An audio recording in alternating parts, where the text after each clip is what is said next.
বাধা আসুক বিপত্তি আসুক, গ্রিন ভয়েস বন্দি শিখা আলমগীর কবিরের নেতৃত্বে তার সাফল্যের দিকে যাত্রা শুরু করেছে।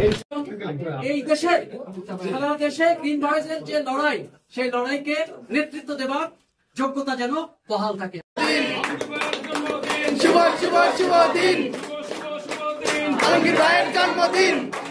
আজ ছিল একটি বিশেষ দিন। গ্রিন ভয়েসের প্রতিষ্ঠাতা ও প্রধান সমন্বয়ক আলমগীর কবিরের জন্মদিন। এই দিনটি শুধু তার জন্মদিনই নয়, বরং পরিবেশ সচেতনতার আন্দোলনের পথিকৃৎকে সম্মান জানানোর এক অনন্য উপলক্ষ। গ্রিন ভয়েস অফিসে আজ একত্রিত হয়েছিল দেশের বিভিন্ন প্রান্ত থেকে আসা স্বপ্নবান তরুণেরা।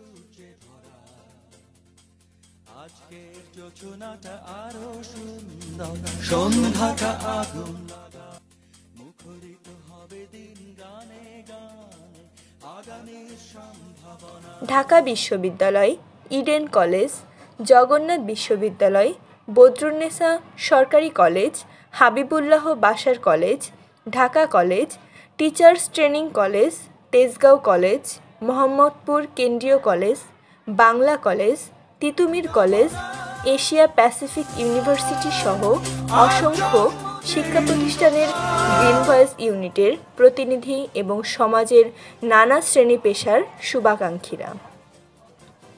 আজকের দিনে তারা একত্রিত হয়েছিল শুধুমাত্র একটি মানুষকে শুভেচ্ছা জানাতে নয়, বরং এক চিন্তাকে, এক আন্দোলনকে সম্মান জানাতে। সেই আন্দোলন যেটি গাছ লাগানোর মাঝে শুধু ছায়া খোঁজে না, খোঁজে ভবিষ্যৎ প্রজন্মকে টিকে থাকার স্বপ্ন। যে আন্দোলন শহরের কংক্রিটের দেয়ালের ফাঁকেও নতুন প্রাণের শ্বাস খুঁজে ফেরে। যে আন্দোলন আমাদের শেখায় প্রকৃতিকে রক্ষা মানে নিজেকে রক্ষা করা। আলমগীর কবির শুধু একজন সংগঠক নন, তিনি একজন স্বপ্নদ্রষ্টা। তার নেতৃত্বে গড়ে উঠেছে গ্রিন ভয়েস, যে সংগঠন তরুণ প্রজন্মকে যুক্ত করেছে পরিবেশ রক্ষা ও সামাজিক দায়িত্ববোধের মহান লক্ষ্যে। এই জন্মদিন তাই ছিল ভালোবাসা, শ্রদ্ধা, দায়িত্ববোধের মিলন মেলা।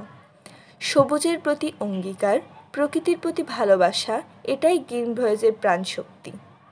এভাবেই প্রতিটি ধাপে গড়ে উঠেছে পরিবেশ বান্ধব একটি সচেতন বাংলাদেশ।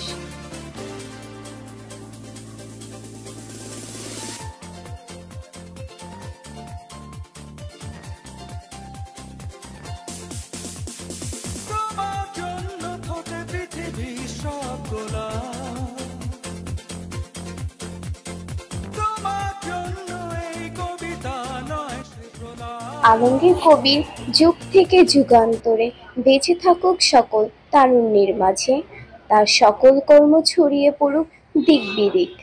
তার এই জন্মদিনে গ্রিন ভয়েস পরিবারের পক্ষ থেকে অফুরন্ত ভালোবাসা ও শুভকামনা রইল।